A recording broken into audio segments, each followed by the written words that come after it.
Good morning, student. Today I am going to explain the poem The Last Bargain.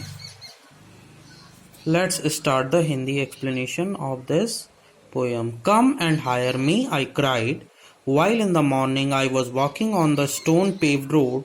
Sword in hand, the king came in his chariot. He held my hand and said, I will hire you with my power. But this power counted for naught, and he went away in his chariot.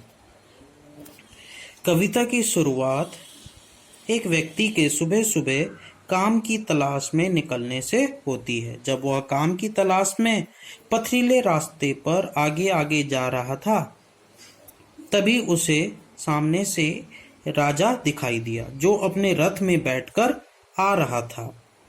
राजा ने उस व्यक्ति का हाथ अपने हाथ में लिया और उसे अपनी ताकत से उसके श्रम को खरीदने का प्रस्ताव रखा। व्यक्ति को राजा का प्रपोजल सही नहीं लगा,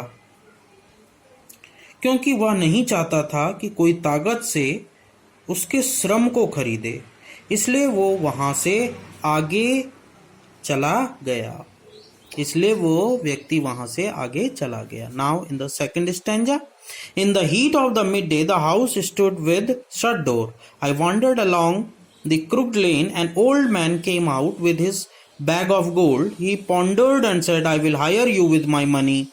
He weighed his coin one by one, but I turned away. अब सेकंड स्टेंजा में कवि कह रहा है कि वो चलता रहा और दोपहर हो गई और गर्मी भी बहुत बढ़ गई।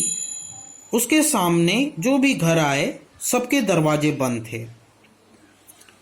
जब वह टेढ़े मेढ़े गलियों से गुजर रहा था, तो एक वृद्ध व्यक्ति उसे मिला।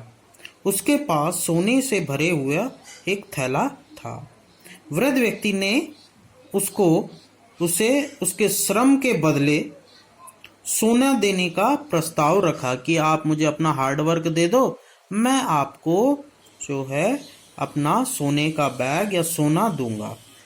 धन का यह प्रस्ताव भी उस व्यक्ति को आकर्षित नहीं कर पाया, उस मेहनती व्यक्ति को प्रलोभन नहीं दे पाया, उसको आकर्षित नहीं कर पाया, और वो जो है उसने उस प्रपोजल को भी मना कर दिया और वो आगे चला गया। It was evening. The garden hedge was all a flower. The fair maid came out and said, I will hire you with a smile. Her smile paled and melted into tears, and she went back along into the dark. अब third stanza में कवि कहता है कि शाम हो चुकी थी और अभी तक उस व्यक्ति को कोई ऐसा प्रस्ताव नहीं मिला जिससे कि उसे आकर्षण हो सके। उसके सामने अच्छे फूलों से भरा एक बगीचा दिखाई दिया। उसके सामने एक बगीचा आ गया। बगीचे में उसे एक खूबसूरत लड़की दिखाई दी।